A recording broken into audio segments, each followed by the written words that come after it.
Hi good evening. என்னோட Sunday எப்படி போச்சுன்னு பார்க்கலாமா? பனியெல்லாம் குறைஞ்சிச்சுன்னு சொல்லி நினச்சிட்டு இருந்த டைமில் தான் மறுபடியும் அகைன் பனி விழுக ஆரம்பிக்குது. ஸோ சம்மர் சீசன் ஸ்டார்ட் ஆகிறதுக்கு முன்னாடி நாங்கள் இதை எக்ஸ்பெக்ட் பண்ணவே இல்லை. அவ்வளோ சில்லுன்னு இருந்துச்சு. அதுக்கப்புறம் மார்னிங் வந்து எப்பவும் போல் பிரேக்ஃபாஸ்ட் எல்லாம் இன்றைக்கி வந்து ஏர்லியராகவே நான் ரெடி பண்ணிட்டேன். அதுக்கு வந்து இட்லி, தக்காளி குருமா.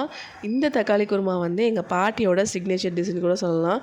ஸோ ரொம்ப டேஸ்ட்டாக இருக்கும். ஒரு மாதிரி புளிப்பு டேஸ்ட்டில் மட்டன் குழம்பு டேஸ்ட்டுன்னு கூட சொல்லலாம். குருமா மாதிரி செம்மையாக இருக்கும். ஸோ இன்றைக்கி அதுதான் பண்ணேன். அதுக்கப்புறம் பசங்களுக்கு பூஸ்ட் எல்லாம் போட்டு கொடுத்துட்டு அப்பா ஊர்லேருந்து வந்தனால அவங்களுக்கு வந்து இஞ்சி புதினா எல்லாம் தட்டி போட்டு நான் டீ கொடுத்தேன். இந்த சண்டே மார்னிங் வந்து நான் ஏன் சீக்கிரமாகவே நான் இன்றைக்கி மாப் போட்டு க்ளீன் பண்ணுறேன் அப்படின்னா, ஆஃப்டர்நூனுக்கு மேலே எப்படியும் கண்டிப்பாக நான் நான்வெஜ் சமைப்பேன். ஸோ மார்னிங்கே நான் வீடெல்லாம் மாப் போட்டுட்டு பூஜையெல்லாம் பண்ணிவிட்டு விளக்கேற்றியாச்சு. ஸோ அதுக்கப்புறமா நான்வெஜ் வந்து வாங்கிட்டு வந்திருந்தாங்க. இன்றைக்கி ஒரு என்ன விஷயம் அப்படின்னா, ஏர் ஷோ ஸ்டார்ட் பண்ணுறதுனால இங்கே வந்து சிக்கன், மட்டன் இந்த நான்வெஜ்ஜுமே கடையெல்லாம் க்ளோஸ் பண்ண சொல்லிட்டாங்க. ஸோ ஒரு 15 டேஸ்க்கு வந்து 20 டேஸ் கிட்ட வந்து ஏர் ஷோ நடக்கிறதுனால நான்வெஜ் கடை கிடையாது. ஸோ ரொம்ப தூரம் போய் அலங்காலாம் தாண்டி போய் நாங்கள் வாங்கிட்டு வந்தோம். ஸோ அதுக்கப்புறமேல் வந்து ஒரு சிக்கன் தான் கிடச்சிது. இந்த பச்சை மோச்சை வந்து பொங்கல் சீசன் கிடைக்கும். உங்களுக்கு நல்லாவே தெரியும். அந்த தை மாதம் முடிஞ்சுன்னா அதுக்கப்புறம் அந்த சீசன் இருக்காது.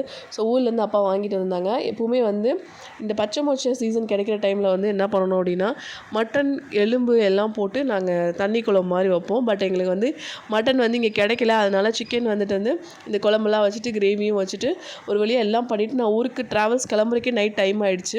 இதில் ஓகப்பட்ட டிராஃபிக் வேறு. அதுக்கப்புறம் லெமன் சோடா மட்டும் குடிச்சிட்டு கிளம்பலான்னு சொல்லிட்டு நான் ட்ரெயினுக்காக வெயிட் பண்ணிகிட்டு இருந்தோம். அதுக்கப்புறமேல் மெட்ரோ வந்துச்சு. நாங்கள் இருக்க இடத்துலேருந்து ஒரு 10 நிமிஷம் தான் ட்ராவல்ஸு. ஸோ ஒரு 10 நிமிஷத்தில் நாங்கள் ட்ராவல் பண்ணி அந்த இடத்துக்கு வந்து நாங்கள் போயிட்டோம். போகிற நேரத்துலேயே என்னோடய ஷூ வந்து பிஞ்சு போச்சு. ஸோ அறக்க பறக்க மூடிட்டு இருந்த செப்பல் கடையை ஓப்பன் பண்ண சொல்லி அதுக்கப்புறம் செப்பல் வாங்கிட்டு ஒரு சின்ன பிளாட்ஃபார்ம் கடையில் வந்து 2 தோசை மட்டும் சாப்பிட்டுட்டு அதுக்கப்புறம் நாங்கள் கிளம்பிட்டோம். ஸோ கரெக்டாக ஒரு 10:30க்கு பஸ்ஸுனால் 10:25க்கு தான் நாங்கள் வந்து ட்ராவல்ஸ்குள்ளேயே வந்தோம். ஒரு 5 மினிட்ஸ் உட்காந்துருந்தோம். அதுக்கப்புறம் பஸ் வந்துச்சு. இவ்வளோ நாள் நான் வந்து 8 வருஷம் நான் ட்ராவல் பண்ணியிருக்கேன். இவ்வளோ கம்ஃபர்டபுளாக ரொம்ப பஸ் வந்து ரொம்ப நீட்டாக இருந்தது வந்து இந்த பஸ் தான். ரொம்ப சாட்டிஸ்ஃபேக்ஷனாக இருந்துச்சு. அதுக்கப்புறம் மார்னிங் வந்து நாங்கள் மதுரைக்கு ரீச் ஆகிட்டோம். நாங்கள் வந்து எங்கள் ஏரியா வந்து தெற்கு வாசல் தான். இங்கேருந்து நாங்கள் எங்கள் வீட்டுக்கு வந்து ஏர்போர்ட் கிட்டே போகிறதுக்கு வந்து ஒரு 15 மினிட்ஸ் ஆகும். ஸோ நாங்கள் போயிட்டு அதுக்கப்புறமேல் மேரேஜுக்கு கிளம்பணும். ஸோ ஒரு வழியாக வீட்டுக்கு ரீச் ஆகிடுச்சு. நான் மேரேஜுக்கு போயிட்டு என்னோடய விலாக் வந்து அடுத்த வீடியோவில் போடுறேன்.